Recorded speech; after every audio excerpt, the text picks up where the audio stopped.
Si quieren pueden ir buscando en sus Biblias Éxodo capítulo 19. Éxodo capítulo 19. Mario, ya.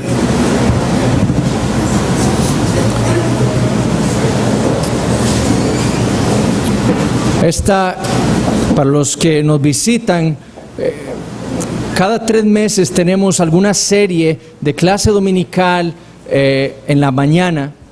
Este trimestre que ya está casi terminando, estamos viendo lo que hemos llamado nuestro federalismo, es decir, o nuestra teología de los pactos divinos. Nosotros tenemos un entendimiento como iglesia local de lo que la Biblia enseña acerca de cómo Dios ha actuado en la historia y desde la eternidad para llevar ese plan de salvación para glorificarse Él mismo en Cristo Jesús. Entonces, eso es lo que hemos estado estudiando. La semana pasada vimos el pacto abrahámico. Y nada más para recordar, vimos que el Nuevo Testamento nos ayuda a nosotros a tener un entendimiento mejor del pacto abrahámico. Pablo le dice a los Gálatas que el pacto con Abraham eran 2 pactos y lo ilustra por medio de una alegoría. Nosotros entonces hemos entendido, yendo a las Escrituras, que ese pacto abrahámico era una dicotomía, era un pacto doble, es decir, que tenía que ver con una simiente, con la simiente natural de Abraham y con la simiente espiritual de Abraham por un lado. Tenía condiciones por un lado y tenía un pacto incondicional por otro lado. Tenía que ver con realidades naturales por un lado y tenía que ver con realidades espirituales por otro lado. Una dicotomía. Y es por eso que nosotros somos bautistas, creemos en el bautismo de creyentes, no en el bautismo de niños, porque ese es nuestro entendimiento del pacto abrahámico. El pacto abrahámico, como vamos a ver hoy, se expande con el pacto mosaico hacia la simiente natural de Abraham. Pero el pacto abrahámico también revelaba, Dios por medio del pacto a Abraham le reveló a Abraham, y esa es una palabra que debemos tomar en cuenta, le reveló a Abraham el pacto de gracia. Fue una promesa lo que Dios le dijo a Abraham en Génesis capítulo 12. Eso lo dice Pablo, las promesas le fueron hechas a Abraham y a su simiente. No fue el pacto de gracia hecho con Abraham, sino el pacto de gracia le fue revelado a Abraham. Yo tenía pensado, porque eso quedó de la semana pasada, hablar hoy de esa pregunta, ¿por qué fue circuncidado Abraham? Pero no nos va a dar tiempo. Entonces, si ustedes quieren después se me pueden acercar, pero eso va a estar en el manuscrito de toda esta clase y ahí podemos discutir eso. Pero eso es una pregunta importante que tiene que ver con por qué nosotros no bautizamos niños, ¿verdad? Y el correcto entendimiento de la circuncisión que Dios le dio a la descendencia de Abraham, ¿verdad? Entonces, eso no lo vamos a poder ver hoy. Esa es mi hija. Se coló por ahí una foto. Recién nacida, para los que no sabían. Entonces, vamos a ver hoy el pacto mosaico, ¿ok? Es sumamente importante tener una comprensión bíblica de los pactos divinos, una comprensión consistente con las Escrituras. El pacto de gracia no puede ser confundido ni debe ser confundido con el resto de los pactos del Antiguo Testamento. No podemos confundir el pacto de gracia con el resto de los pactos del Antiguo Testamento. En el Antiguo Testamento, en esos pactos del Antiguo Testamento, Dios estaba revelando el pacto de gracia. Eran por promesas, como dice nuestra confesión, paso a paso, revelando el Evangelio. Pero ninguno de ellos era en sí mismo el pacto de gracia. ¿Puede ser el pacto de gracia condicional? ¿El pacto de gracia puede ser condicional? No, jamás. ¿Puede ser quebrantado el pacto de gracia? Jamás puede ser quebrantado. ¿Puede una persona que ha entrado en el pacto de gracia ser cortado del pueblo de Dios? Jamás. Esas son preguntas importantes que merecen una respuesta consistente. Porque si usted dice que el pacto abrahámico era el pacto de gracia en otra administración, pero en sustancia el mismo, usted está diciendo que el pacto de gracia es condicional. Porque en Génesis 17 Dios le da una condición en el pacto abrahámico al patriarca.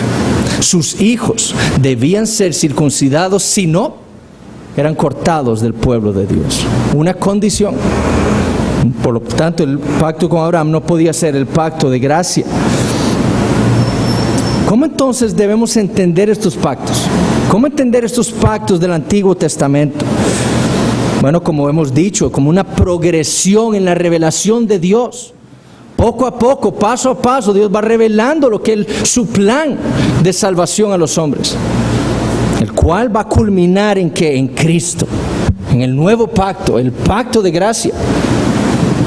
Y la mejor ilustración que he encontrado yo, especialmente de teólogos bautistas como nosotros bautistas, no nosotros teólogos, pero como nosotros, para entender los pactos es el de los andamios. El uso de andamios para construir un edificio. Los andamios se usan para empezar una construcción, para darle forma, para sustentarla. Pero los andamios no son el edificio. El edificio se está construyendo poco a poco. Los andamios se usan para eso. Los andamios no son el edificio final, sino que sirven para la construcción del edificio. Bueno, así funcionan los pactos del Antiguo Testamento, para ir levantando con andamios progresivamente, paso a paso, el pacto de gracia. Y como veremos la próxima semana, una vez que ese edificio fue levantado, una vez que el pacto de gracia fue establecido en Cristo Jesús, ¿qué pasó? Los andamios fueron tirados al suelo, desechados, ya no servían, inútiles. Y eso es lo que la Biblia habla acerca del antiguo pacto. El libro de Hebreos es uno de esos. Ya no sirve, antiguo, ya no más. ¿Por qué? Porque ya el edificio, el nuevo pacto ha sido establecido en Cristo Jesús. Entonces yo creo que esa es una buena ilustración para que nosotros podamos entender cómo están funcionando estos pactos en el Antiguo Testamento. Ahora, a pesar de que esa es una un poco tosca la ilustración, lo que quiero hablar son las circunstancias del pacto mosaico.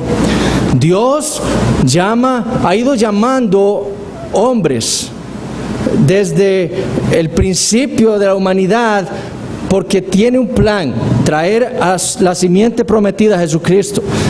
Él ha escogido de Abraham, de Adán y Eva, a Set, de Set escogió luego a Lamec, Lamec a Noé, Noé a Sem, Sem, Eber, Abraham. Y en Abraham tiene Dios una pequeña familia, de la cual vendría el Mesías. Y por medio de la circuncisión, Dios le ha dado a Abraham una muralla para separarse del resto de las naciones. El que no es circuncidado no pertenece a mi pueblo. Por lo tanto, todo el resto de las naciones no pertenecen al pueblo de Dios. Ustedes sí. Y por eso les dio la circuncisión a la descendencia de Abraham. La circuncisión de Abraham fue totalmente distinta. Pablo dice en Romanos 4:11, y eso estamos diciendo lo que iba a decir, que la circuncisión de Abraham fue una señal de que él era un creyente. Romanos 4:11. Pero la circuncisión que le fue dada a la descendencia de Abraham fue totalmente distinta. Fue condicional.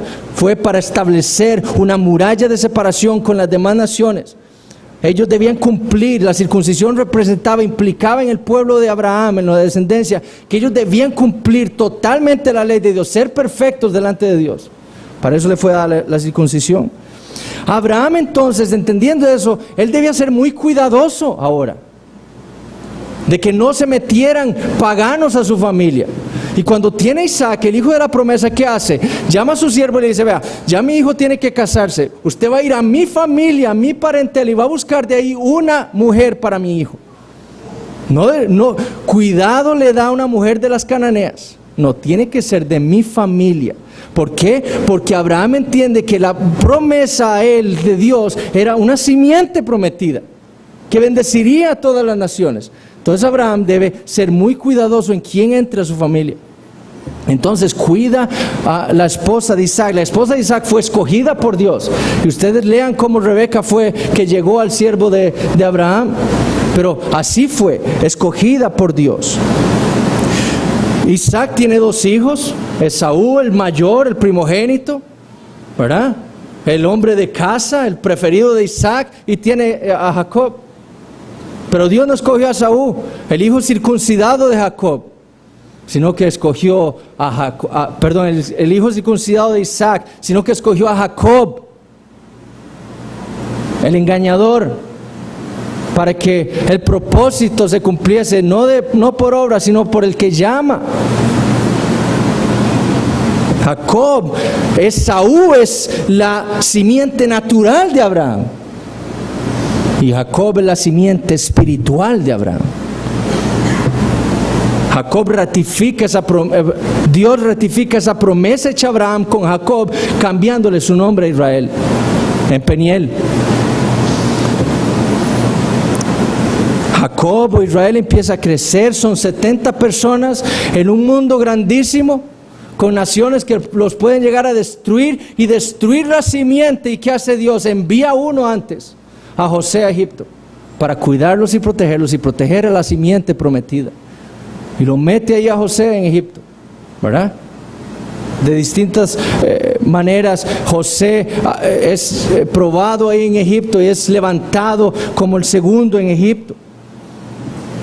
Y Dios mete a 70 personas a Egipto para proteger a la simiente prometida.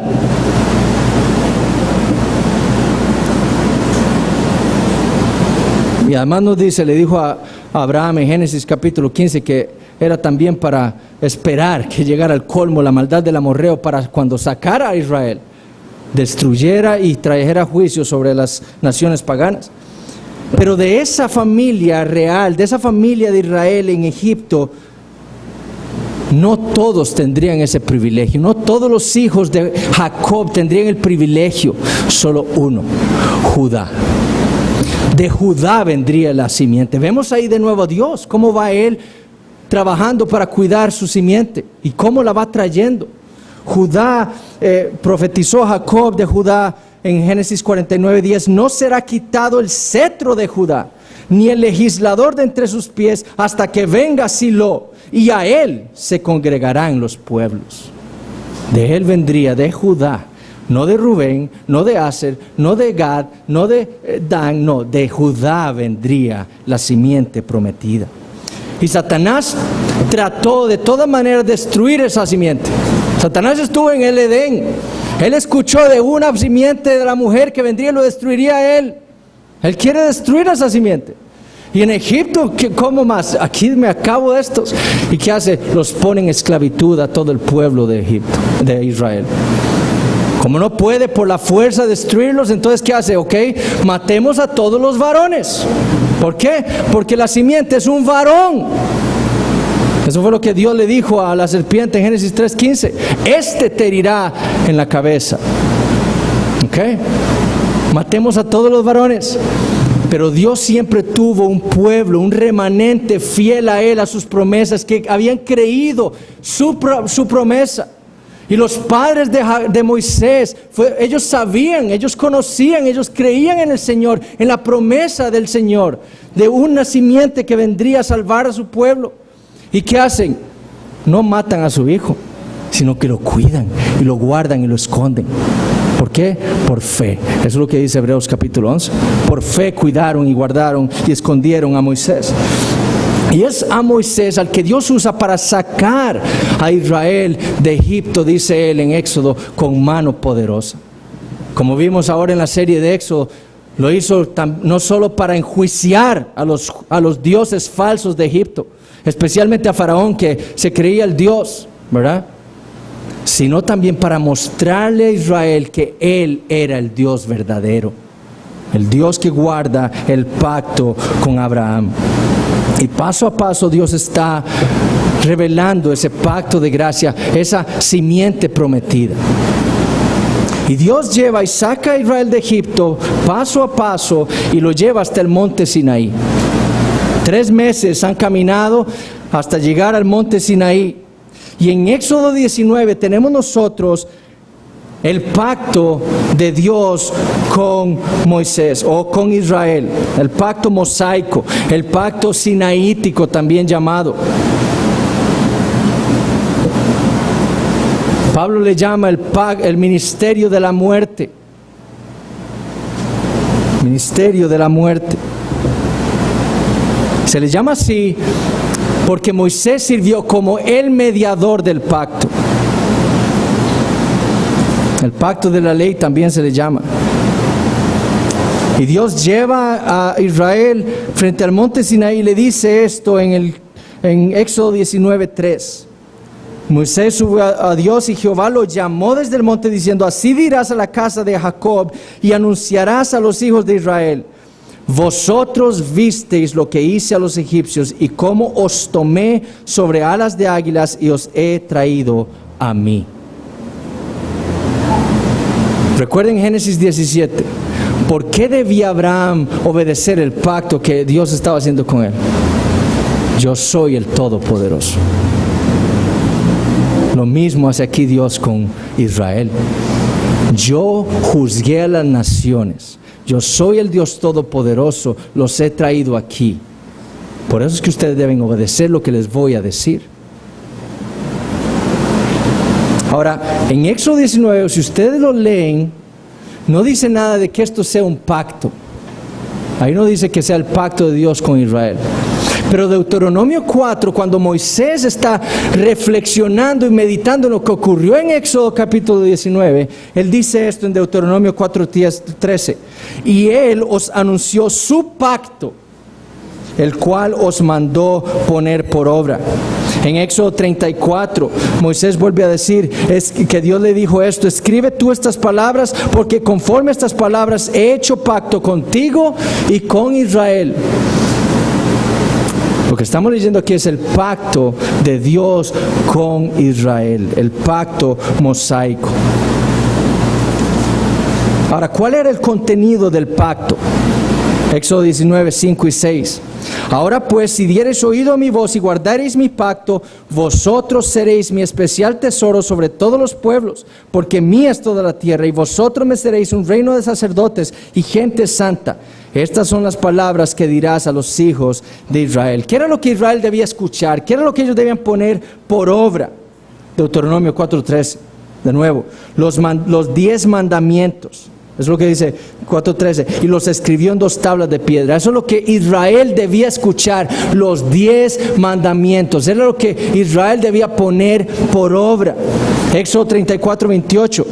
Y él estuvo allí con Jehová, dice Moisés, 40 días y 40 noches. No comió pan ni bebió agua. Y escribió en tablas las palabras del pacto.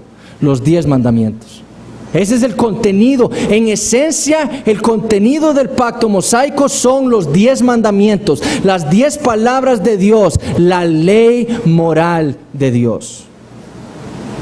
Esa ley era la manera en la que Dios le estaba ordenando a Israel cómo ellos debían vivir. Y esa ley tenía que ver con la santidad. La santidad de la adoración a Dios, la santidad de la persona de Dios, la santidad del nombre de Dios, la santidad del día de Dios, la santidad de la autoridad, la santidad de la vida, la santidad del matrimonio, la santidad de la propiedad, la santidad de la verdad y la santidad del corazón. Dios le está diciendo: ustedes tienen que ser santos porque yo soy santo, y esta es la manera en la que ustedes deben serlo. Con los 10 mandamientos, la ley moral. Sin embargo, la Torá es la ley de Dios. No incluía solamente los 10 mandamientos. Dios fue dándole una y otra ley a Israel, ampliando la Torá, ampliando su ley, ampliando su legislación sobre el pueblo con el cual había hecho un pacto. Le dio leyes civiles y le dio leyes ceremoniales. Las leyes civiles, por un lado, iban a servir para gobernar a la nación de Israel. Regían asuntos como los derechos de la propiedad, el trato que le debían de dar a aquellos a los cuales le debían dinero o propiedades, el trato a los esclavos, el trato a los pobres. Y las leyes ceremoniales, por otro lado, le fueron dadas como todo un cuerpo religioso. Un cuerpo en donde ellos podían verse siendo separados por Dios de las naciones paganas, para enseñarles a cómo ser una nación santa, separada especialmente para Dios. Con ese fin le dio las leyes ceremoniales y tenían que ver con días religiosos, con comidas, con forma de vestir, con los vestidos, las ropas, con las ofrendas, los sacrificios, muchas cosas. Ahora, ¿cuáles eran los términos del pacto? El pacto de Dios con Israel era un pacto condicional. Y eso lo leemos en Éxodo capítulo 19. Dios le dice: si diereis oído a mi voz y guardareis mi pacto, entonces vosotros seréis mi especial tesoro sobre todos los pueblos. Sí, entonces. Un pacto condicional. Eso es lo primero que debemos notar. Había una condición para obtener las promesas de Dios. Y era, ¿qué? Guardar la ley y obedecerla perfectamente. No era haciendo lo mejor que puedas, no, es guardándola perfectamente, porque Dios es santo, su ley es santa y su pueblo debe ser santo. Y no solo los 10 mandamientos. Israel debía prestar atención y guardar las 613 leyes que Dios le dio al pueblo de Israel en el Pentateuco. Ellos debían sacrificar de la manera que Dios se los había dicho, debían adorar a Dios de la manera en que Dios se los había dicho, debían vestirse como Dios se los había dicho. ¿Por qué? Porque era una teocracia. Dios era el gobernante y Dios le había dado esa ley al pueblo de Israel para que fueran distintos, para proveer una muralla de separación con el resto de las naciones. Y ellos, guardar la ley, para ellos debían guardar toda la Torá, las 613 leyes que Dios le dio más o menos a Israel. Ahora, esa obediencia, como escuchamos en Éxodo 34:27, debía ser corporativa, no individual. Porque el pacto fue hecho con Israel. Con Israel. Ya vamos a hablar un poco de las características del pacto, pero toda la nación debía guardar esas leyes. Y de hecho, en Josué dice, al final del libro de Josué prácticamente dice: y todo lo que Dios ha ordenado ha cumplido Israel. ¿Cómo así? ¿Cuántas veces no se rebelaron contra Dios? ¿Verdad? Antes de entrar a Canaán. Muchas veces, pero a pesar de esas violaciones individuales, todo el pueblo corporativamente era visto como si hubiera cumplido la ley, ¿okay? Porque era algo corporativo, sin haberlo hecho Israel, ¿verdad? De vivir en obediencia a la ley de Dios, las bendiciones de Dios de este pacto le serían dadas. Y las bendiciones nosotros las podemos ver en Éxodo 23, Levítico 26 y Deuteronomio 28. Promesas claras de Dios a su pueblo. La primera era hacer de Israel su especial tesoro. Deuteronomio 7 nos dice que Dios hace esto no porque Israel sea una nación muy especial, no, sino porque Dios decidió amarlos. Por el pacto hecho con Abraham. Por eso fue, por la simiente prometida, por la promesa que le dio a Abraham, fue que Dios hizo de Israel su especial tesoro. La segunda promesa es hacer de Israel de una nación un reino. Recuerden que a Abraham le fue prometido reyes. Dios le había prometido a Abraham un reino, con reyes, con súbditos. Esa es la segunda promesa. La tercera es hacer de Israel una nación, un reino de sacerdotes. Todos ministrarían delante de Dios. Ahora, por causa de la rebeldía de Israel, Dios los quitó. Eso ya ahora va a haber un cuerpo de sacerdotes, una tribu que ministrarán a Dios. Toda la nación ya no. Pero el plan de Dios era hacerlos a todos un reino de sacerdotes. Cuarto, serían una nación santa, separada por Dios de todas las demás naciones. Y la última promesa que Dios le da a Israel de cumplir, de obedecer el pacto, es que Dios le daría un profeta.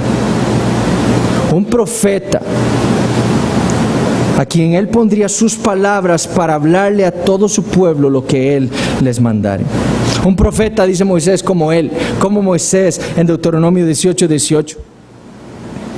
Ahora, de no vivir en perfecta obediencia a la ley, al pacto que Dios hizo con ellos en Sinaí, Dios tendría entonces todas las maldiciones estipuladas en el pacto. De nuevo, Levítico 26 y Deuteronomio 28 nos dicen a nosotros las maldiciones del pacto, las consecuencias, el castigo por no obedecer. Y las maldiciones no eran otra cosa que la reversión de las bendiciones. Dios les iba a quitar la tierra, las haría una nación pequeña en número. En vez de ser grande, las haría pequeña. Y Dios, en lugar de ser un padre para ellos, sería su enemigo. Su enemigo. Ustedes leen en Levítico 26 que parte del castigo era que ellos mismos iban a comer a sus hijos. Ellos se comerían a sus hijos como parte de la maldición por haber violado ese pacto. Y eso ocurrió. ¿Cuál era el propósito del pacto mosaico?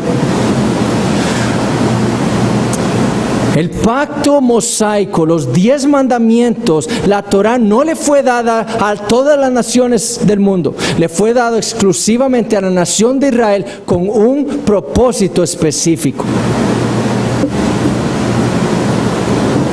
Y ese propósito lo vemos en Éxodo 19, 5 y 6. Hacer de Israel un especial tesoro para Dios. Gente santa, un reino de sacerdotes. Dios lo que estaba haciendo por medio del pacto mosaico era ampliando o suplementando el pacto hecho con Abraham. Moisés o el pacto mosaico vino a expandir el pacto abrahámico para dar cumplimiento a la promesa dada por Dios al patriarca en Génesis 17. Dios le había prometido que Él había hecho un pacto condicional con la descendencia natural de Abraham. Bueno, el pacto mosaico vino a ampliar o expandir ese pacto que Dios hizo con Abraham acerca de su descendencia natural. Iba a ser de ella una gran nación. El pacto mosaico sirvió para conformar a la familia de Abraham en una nación. No era una familia, ya era una nación, un pueblo, una nación con su ley. Dios le dio el pacto mosaico para demarcar aún más la pared de separación de Israel con las demás naciones de la tierra. Ya le había dado la circuncisión, ahora le había dado la ley. El resto de las naciones paganas viven como les da la gana. Ustedes no, ustedes vivirán así. Vestirán así, comerán este tipo de alimentos, no como el resto. Si usted viola eso, usted no es parte de mi pueblo. Es una pared, una muralla para separar a Israel de las naciones. Y se la dio para hacer de ella una nación bajo una teocracia con una constitución divina, que era la ley moral de Dios. Como nación, Israel tenía una constitución de cómo vivir, y era la ley moral de Dios. Nosotros vemos aquí, el pacto mosaico vino a tratar con el brazo condicional del pacto abrahámico, con el brazo que tenía que ver con la simiente natural del pacto abrahámico, y vino a expandir o a suplementar ese pacto con Abraham. ¿Cuáles eran las características del pacto mosaico? Primero, carece de una cabeza federal. O sea, no hay un representante ahí. Es Dios e Israel. El pacto, como dije, de mosaico fue entre Dios y la nación entera de Israel. No hay una cabeza federal. Moisés servía nada más como un mediador entre Dios y el pueblo. Dios le hablaba a Moisés, Moisés le hablaba al pueblo, y Moisés iba a Dios con la respuesta del pueblo. Servía como un mediador. La segunda característica es la solemnidad del pacto. Cuando Israel escucha lo que el pacto que Dios ha hecho con ellos dicen en 19:8, Éxodo 19:8, y todo el pueblo respondió a una y dijeron: todo lo que Jehová ha dicho haremos. En Éxodo 24, cuando vuelve Dios a traer las tablas de la ley, el pueblo hace sacrificios a Dios, mata animales, la sangre es derramada sobre el pueblo. ¿Por qué? Porque era un pacto solemne. De no cumplirlo, había muerte, habían consecuencias, porque era un pacto solemne con Dios. La tercera característica es que se trataba de un pacto bajo el principio de obras. Si guardareis, entonces, Israel debía obrar, debía obedecer, debía guardar la ley de Dios, toda la ley, la Torá, si quería recibir la bendición de Dios del pacto. Levítico 18:5, Dios le dice a Israel: por tanto guardaréis mis estatutos y mis ordenanzas, los cuales, haciendo el hombre, vivirá en ellos yo Jehová. Era un pacto bajo el principio de obras. Israel debía obedecer.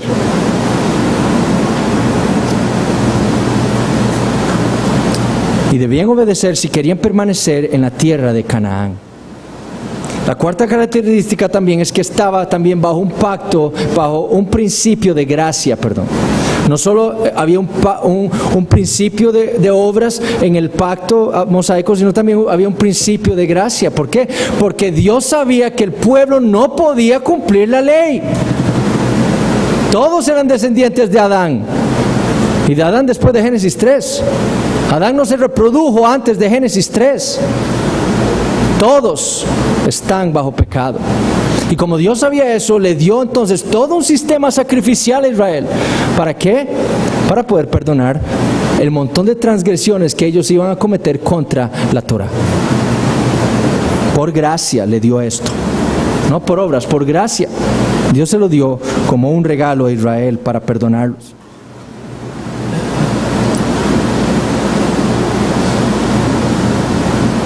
Y la última característica del pacto es que era un pacto condicional. Eso ya lo dijimos. Un pacto que podía ser violado. Y Jeremías 11, versículo 10 dice, recordando esto, el profeta dice: se han vuelto a las maldades de sus primeros padres, los cuales no quisieron escuchar mis palabras y se fueron tras dioses ajenos para servirles. La casa de Israel y la casa de Judá invalidaron mi pacto. Lo quebrantaron.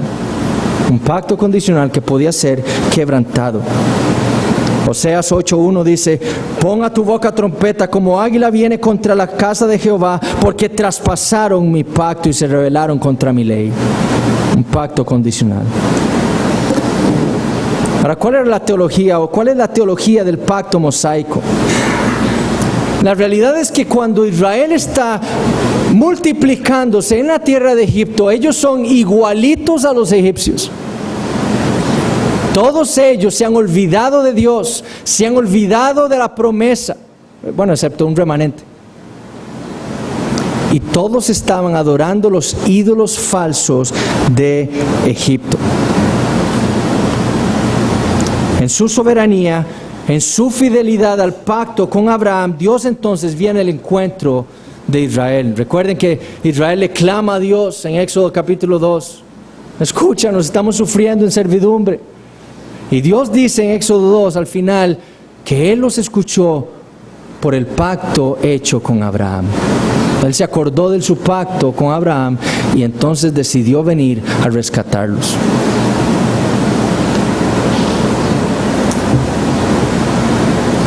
Y Dios hace un pacto y los saca de Egipto y les da una ley, los 10 mandamientos, por la cual Él gobernaría al pueblo de Abraham, a la descendencia natural de Abraham, y regularía su vida en Canaán.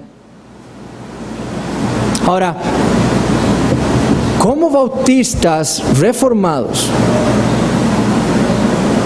nuestro entendimiento de las Escrituras es que el pacto mosaico no es otra cosa que una reestipulación, una republicación del pacto de obras.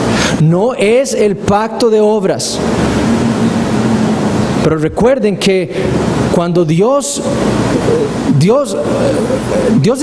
dice Romanos 2 que Dios escribió en el corazón de todos los hombres su ley, los 10 mandamientos. Cuando Dios le dice a Adán que él debía hacer una cosa en Génesis 2:17, ¿verdad? Cuando le hace mandamiento positivo, Adán debe obedecer. ¿Por qué? Porque la ley está escrita en su corazón y esa ley dice que debe adorar a Dios solamente. Y adorar a Dios solamente, por sobre todas las cosas, es obedecerle a Él, antes que obedecerse a Él mismo. ¿Ok? Entonces, la ley dada a Israel no es otra cosa que la misma ley dada en el pacto de obras. Sin embargo, el pacto mosaico no puede ser considerado el pacto de obras. El pacto de obras es un pacto distinto. Un pacto que, por ejemplo, no tenía ninguna, Dios no proveyó en el pacto de obras nada para el perdón de pecados si era transgredido ese pacto. Es más, Dios trajo la maldición sobre Adán. ¿Por qué? Por haber violado el pacto. En su gracia y misericordia lo perdonó por gracia, pero no proveyó nada para satisfacer el pecado. Pero en este, sí, todo un sistema sacerdotal, un sistema ceremonial de sacrificios. Pero nuestro entendimiento es que a pesar de que es entenderlo así como una republicación del pacto de obras, es que el fin era distinto al pacto de obras con Adán. Porque con Adán el pacto de obras fue hecho ¿para qué? Para ofrecerle vida al hombre, vida eterna. Pero el pacto mosaico no fue dado con esa intención, porque Dios sabía que los hombres era imposible que obedecieran perfectamente la ley, porque son pecadores. Entonces jamás Dios pudo haber dado el pacto mosaico, su ley, para ofrecerles vida. Vea, cumplan esto y vivirán. No, yo sé que ustedes no podrán. Por eso les dio el sistema sacrificial. Pero su fin fue otro, fue un fin muy específico. El propósito por el cual Dios estableció ese pacto con Israel fue triple por lo menos. Primero, mostrar la necesidad de que el pacto de obras debe cumplirse. Cuando Dios le dio la ley, los 10 mandamientos de Israel, le estaba diciendo, así es como debe vivir el hombre. Esto fue el pacto que fue violado por el hombre en Edén. Por eso es que ustedes están donde están. Por eso es que la humanidad está como está. ¿Por qué? Porque violaron esto. Y este pacto refleja mi carácter. Este pacto debe cumplirse. Con ese propósito le dio la ley a Israel, para mostrarle la necesidad de que ese pacto debía cumplirse. 2, para mostrarles la gracia del Evangelio de Dios. La ley no fue dada a Israel para cambiar los corazones. La ley no puede cambiar corazones. Solo la gracia poderosa, transformadora de Dios puede hacer eso. La ley lo que iba a hacer no tenía que ver tampoco con actitudes externas. No, la ley tenía que ver con el corazón. Mostrarle a Israel la necesidad de cambiar su corazón, porque lo que estaba malo es su corazón. De él emanan todas las cosas malas, ¿verdad? La ley le fue dada a Israel para confrontarlos con la realidad de que ellos no son perfectos, de que ellos son pecadores. ¿Con qué fin? Recordarle la promesa. Y a nosotros, cuando se nos predica la ley, nos recuerda que nuestra necesidad de Jesucristo. El pacto sinaítico, ese ministerio de muerte, como lo dijo Pablo a los Corintios, fue dado para llevar a Israel a Cristo. Gálatas 3:24 dice, de manera que la ley ha sido nuestro ayo para llevarnos a Cristo, a fin de que fuésemos justificados por la fe. Con ese fin le fue dada la ley a Israel, para llevarlos a Cristo, no para que intentaran justificarse por la ley, sino para llevarlos a aquel que sí cumplió la ley a la perfección. No para que buscaran su justicia, sino para predicarles la necesidad de una justicia ajena a ellos, una justicia perfecta, que podía ser recibida como la recibió Abraham, por fe. Solo así.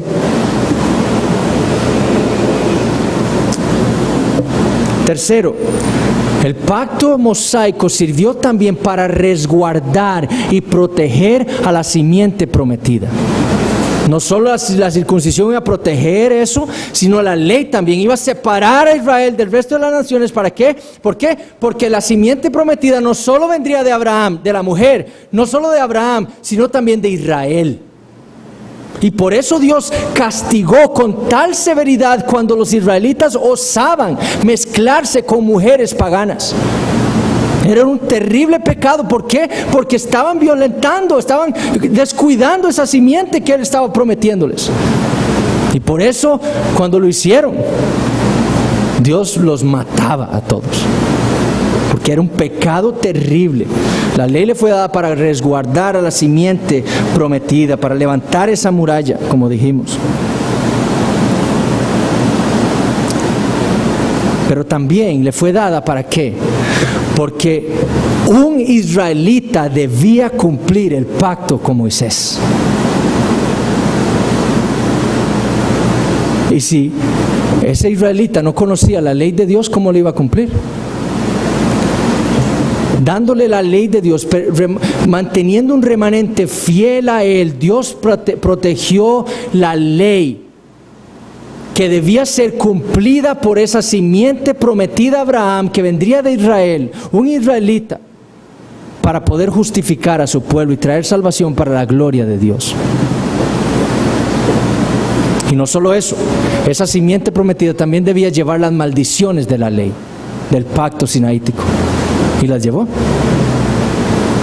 Para eso fue dado, ese fue el propósito y la teología del pacto mosaico. El pacto mosaico sirvió entonces para proteger al Mesías. Él era quien iba a cumplir el pacto de obras que había sido quebrantado y llevaría sobre su cuerpo las maldiciones estipuladas por la desobediencia de Israel, con el fin de ofrecer la salvación a la descendencia espiritual de Abraham, ya fueran judíos o gentiles. Por eso fue dado el pacto sinaítico. Y fue por ello que Dios no destruyó a Israel. Porque en el momento en que ellos violaron el pacto mosaico, Dios debió haberlos aniquilado. Y no lo hizo. ¿Por qué? Por la simiente prometida. Él era quien debía cumplir el pacto. Él era el israelita que iba a venir a cumplir eso. Por eso fue que Dios no lo destruyó. Pero una vez, y eso lo vamos a ver la otra semana, una vez que vino el israelita y que el pacto nuevo fue establecido en la resurrección de Jesucristo, ¿qué pasó?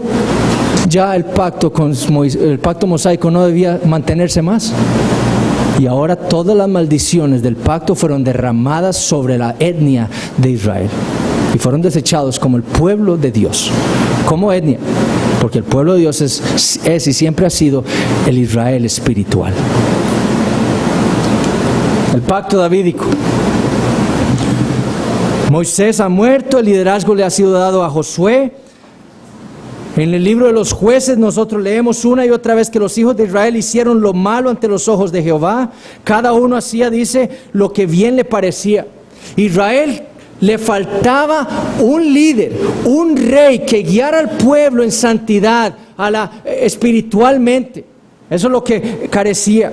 En Jueces 17:6 y en el último versículo del libro de Jueces leemos esto: no había rey en Israel.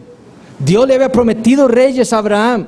Por medio de Moisés, números 24 y 17, Dios le había prometido que vendría un rey en Israel. De ellos levantaría Dios un rey. Y en tiempos de Samuel, el pueblo, entendiendo y acordándose de esa promesa, va a Samuel y le dicen: levántanos un rey, constitúyenos ahora un rey que nos juzgue. Ahora, esto en sí mismo no era pecado, porque Dios les había prometido a ellos un rey. Eso es lo que ellos estaban necesitando. El problema es que ellos querían un rey como lo tienen todas las naciones, un rey que fuera escogido por ellos, un rey conforme a su corazón, no conforme al corazón de Dios. Dios les había dicho en Deuteronomio 17 cómo debía ocurrir cuando ellos pidieran un rey. En Deuteronomio 17:14 dice: cuando ustedes entren a la tierra, tomen posesión de ella, la habiten y digan: pondré un rey sobre mí como todas las naciones que están en mis alrededores. Ciertamente pondrás por rey sobre ti al que Jehová tu Dios escogiere. Ellos no fueron a Samuel y le dijeron: dile a Dios que escoja entre nosotros un rey. No, le dijeron: escoge un rey para nosotros. Ellos no querían que Dios escogiera un rey para ellos. Ellos querían un rey escogido por ellos. Y en Deuteronomio 17 Dios le dice a Israel, tienen que escoger un rey que sea escogido por mí, que no los devuelva a Egipto, que no se haga de carros ni nada que los pueda llevar a ustedes espiritualmente de vuelta a Egipto. Ese es el gran peligro. Usted necesita un líder que los lleve siempre a la santidad. Pero como el pueblo no quiso un rey así, Dios les dio a Saúl, un benjaminita. ¿De dónde vendría el rey? De Judá. Dios les dio un benjaminita. Eventualmente Dios desechó a Saúl. Era un hombre que el rey debía ser un rey que tuviera la ley de Dios. Él debía escribir una copia de la ley, tenerla, meditar en ella de día y de noche. Eso es lo que el rey debía hacer. El poder detrás del trono no era el rey, era la palabra de Dios. Y Saúl no era un hombre de la palabra de Dios. Nunca prestó atención a la palabra de Dios y por eso Dios lo desechó. Y Dios entonces entró en pacto con David, el pastor rey, como el que vendría. Y con él establece un pacto, el cual leemos en 2 de Samuel capítulo 7. Vamos ahí a 2 de Samuel capítulo 7. Este es el pacto davídico. Y en el versículo 12 dice, y cuando tus días sean cumplidos y duermas con tus padres, yo levantaré después de ti a uno de tu linaje, el cual procederá de tus entrañas, y afirmaré su reino. Él edificará casa a mi nombre, y yo afirmaré para siempre el trono de su reino. Yo le seré el padre y él me será mi hijo, y si él hiciere mal, yo le castigaré con vara de hombres y con azotes de hijos de hombres. Pero mi misericordia no se apartará de él como la aparté de Saúl, al cual quité de delante de ti, y será firmada tu casa y tu reino para siempre delante de tu rostro, y tu trono será estable eternamente. Eso fue lo que Dios le dijo a David por medio del profeta Natán. Y Dios estaba continuando esa revelación progresiva del pacto de gracia, haciéndole este pacto con David. Un pacto en el cual él estaba prometiendo un rey muy poderoso que vendría de David, de su linaje, de sus entrañas. Y a pesar de que aquí de nuevo no dice que esto fue un pacto, el Salmo 89, versículo 3 dice, hice pacto con mi escogido, juré a David mi siervo, diciendo, para siempre confirmaré tu descendencia. Esto fue un pacto. La Biblia en Salmo 89, 3 dice que esto que Dios hizo con David es un pacto con él, el pacto davídico. Y lo primero que debemos ver, las características, ay mira, salió otra vez. Las características de ese pacto davídico es que no se trataba ahora de un pacto nacional. El pacto mosaico fue hecho con la nación de Israel. Este pacto no era nacional, era individual. Era con David y su descendencia, pero era con David. Él era la cabeza federal de este pacto, él era el representante de este pacto. Y como el representante de Israel, Israel como nación iba a ser bendecida o maldecida por lo que el rey hiciera. Si el rey obedecía, Israel iba a ser bendecida. Si el rey desobedecía, Israel iba a ser maldecida. En 2 de Samuel 24, por ejemplo, David hace un censo en contra de la palabra de Dios. ¿Y Dios qué hace? Se enoja con David porque el pecado de David. ¿Y qué hace? Mata a 70,000 israelitas. ¿Por qué? Por el pecado del rey, que era el representante de ese pacto. Segundo, fue un pacto hecho con la casa de David también. No solo un pacto con David, sino con la casa de David. Y debemos ver que era un pacto entonces hecho únicamente con la tribu de Judá. Con la tribu de Judá. Y por eso es que Dios preserva a la tribu de Judá. Y ustedes leen los libros de los reyes. ¿Cuáles son los únicos reyes que se mencionan? Judá. Había otro reino, Israel, en el norte. Pero lo único que se menciona son los reyes de Judá y el rey de Judá y el rey de Judá. ¿Por qué? Porque de él vendría la simiente prometida. Por eso es que Dios preserva a esta tribu. ¿Y de ustedes por qué se llaman judíos? Porque la gran mayoría de los que quedaron después de el castigo de Dios mandándolos al cautiverio fueron casi la tribu de Judá. Ahí se demuestra la fidelidad de Dios a su pacto. La promesa hecha a Abraham de la simiente que vendría de la tribu de Judá. Dios los preservó a ellos. La tercera característica de este pacto es que es un pacto también que tiene que ver con una promesa incondicional de Dios con respecto al hijo, a un hijo particular de David. En 2 Samuel 7 le dice: yo levantaré después de ti a uno de tu linaje. Ese pacto es un pacto incondicional con David acerca de un hijo particular suyo, por medio del cual Dios afirmaría su reino y el trono de su reino, el trono del reino de David. Cuarto, este hijo sería quien edificaría casa a Jehová. No sería David. Todo el pacto ocurre porque David quiere construirle una casa a Jehová. Está en tabernáculos ahí. ¿Cómo es posible? Ya tú nos has dado la tierra. Tú tienes, el tabernáculo era para estarse moviendo. Ahora necesito construirte una casa permanente aquí. Pero Dios le dice a David: no, usted no es el que me va a construir una casa permanente a mí. Será su hijo. Ahora esto lo hizo Salomón, pero quien verdaderamente construyó la morada de Dios fue Jesucristo. Él es el verdadero templo del Señor.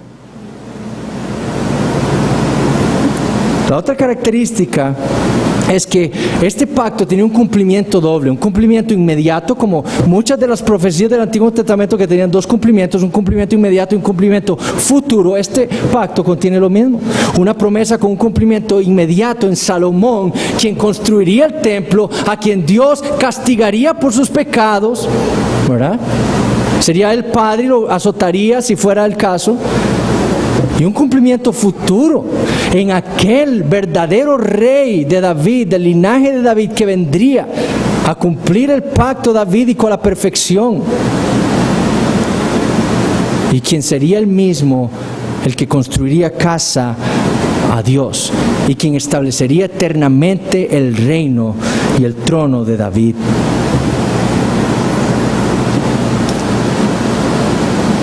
David entendió que esa promesa tenía ese doble cumplimiento, porque él le dice a Dios en segunda de Samuel capítulo 7 versículo 19, le dice: y aún te ha parecido poco esto, Señor Jehová, pues también has hablado de la casa de tu siervo en lo porvenir.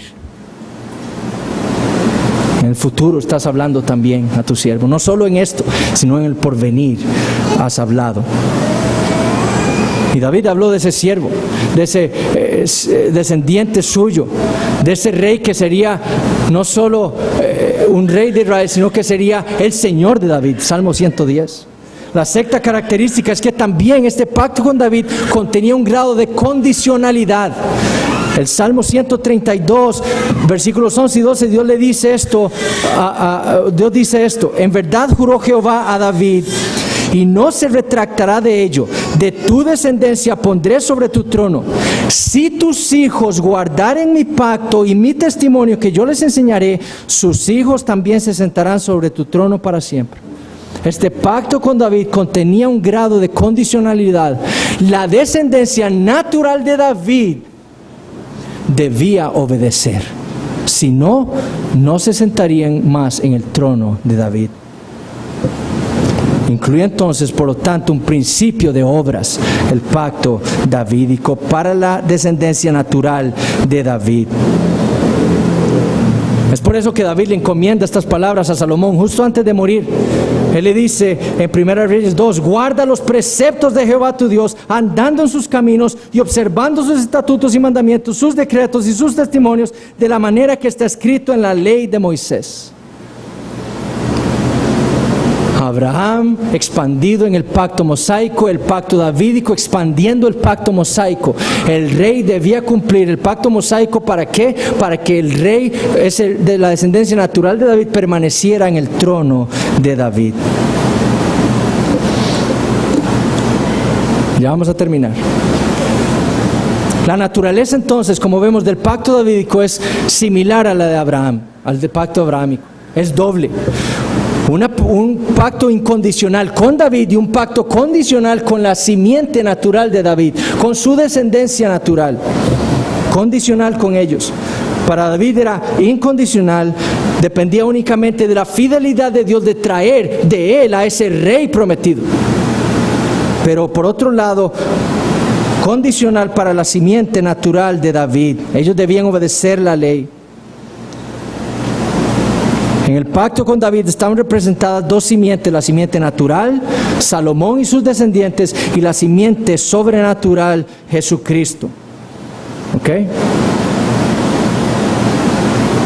Y ninguna de las simientes de David pudo cumplir el pacto mosaico. Ninguno de ellos pudo cumplir con el pacto davídico.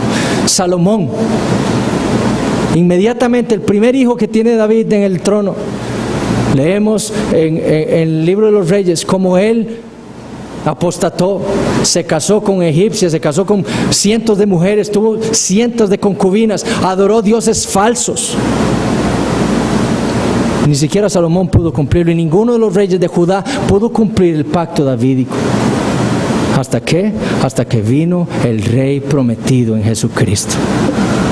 Él es la simiente verdadera de David. El pacto abrahámico prometía que ese niño sería hijo de Abraham.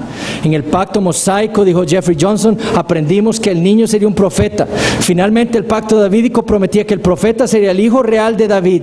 En cada pacto sucesivo, la esperanza del evangelio se hacía cada vez más específica, de un hijo varón de la humanidad a un hijo de Israel, y de un hijo de Israel a un hijo de David.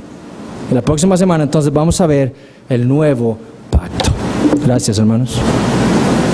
Tenemos un tiempo y comenzamos con el culto al Señor.